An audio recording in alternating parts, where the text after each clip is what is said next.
আমি যখন ষষ্ঠ কিংবা সপ্তম শ্রেণীতে পড়ি তখন গ্রামের পাশ দিয়ে যখন যেতাম সেখানে শসা বা ক্ষীরা এগুলো নিলাম হতো। তো মাপতে গেলে তাদেরকে দেখতাম যে একে দুয়ে তিনে এভাবে গুনতো তারা। তাহলে এই যে আমি ষষ্ঠ সপ্তম শ্রেণীতে পড়ি কিংবা তারা মাপার সময় একে দু তিনে এগুলো বলছে, এই শব্দগুলোর পার্থক্য কী? কিংবা তারিখের ক্ষেত্রে কখনো আমরা পহেলা দোসরা তেসরা এগুলো ব্যবহার করছি।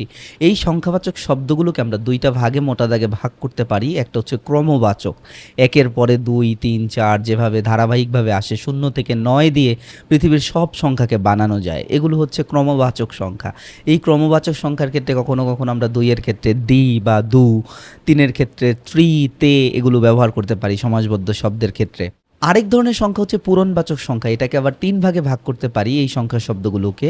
যেমন সাধারণ পূরণবাচক সংখ্যা যেটা অবস্থানকে নির্দেশ করে, যেমন প্রথম, দ্বিতীয়, তৃতীয়, চতুর্থ, পঞ্চম এরকম। এগুলো আবার আমরা একম, দুই, অন্তস্থ এভাবে লিখতে পারি।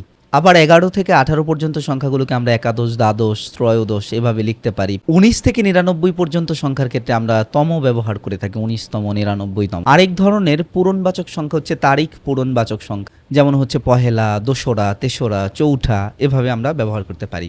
এবং সর্বশেষ আমরা ভগ্নাংশ পূরণবাচক সংখ্যা পেয়ে থাকি, যেমন আমরা কখনো কখনো বলি আধ সের অথবা বলে থাকি পোয়া, সোয়া, দের, এগুলো হচ্ছে ভগ্নাংশ পূরণবাচক সংখ্যা।